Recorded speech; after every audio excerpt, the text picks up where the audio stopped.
bitta konsentrlik doiradan kattasiga o'tkazilgan vatar 32 santimetrga teng bo'lib, bu kichigiga urinmadir.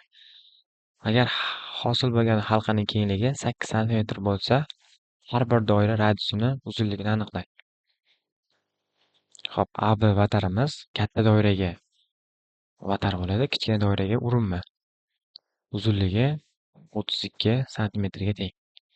Demak, halqaning kengligi, ya'ni bizda halqaning kengligi 8 santimetrga teng degani, kichkina radiusimiz r ga teng bo'lsa, katta radiusimiz r plus, ya'ni kichkina radiusga 8 ni qo'shganimizga teng. Katta doiraning radiusi.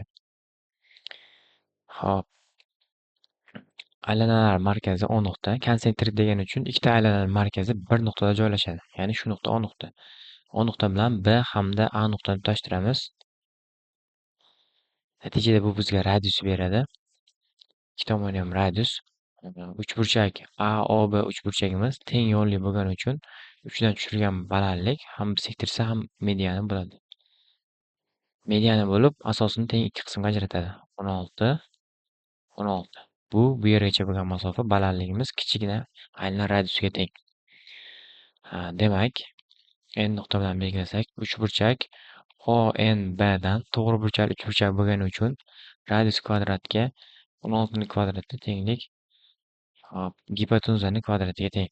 Bu yerda gipotenuzamiz tashqi katta aylana radiusiga, bitta katetimiz 16 ga, ikkinchi katetimiz ichki chizilgan, ya'ni kichik doira radiusga teng. Hop, katta doiraning o'rniga buni qo'yib yuboradigan bo'lsak, radius kvadrat plus 256 teng radius plus 8 ning kvadratiga. Radius kvadrat plus 256 radius kvadrat plus 16 ta radius plus 64.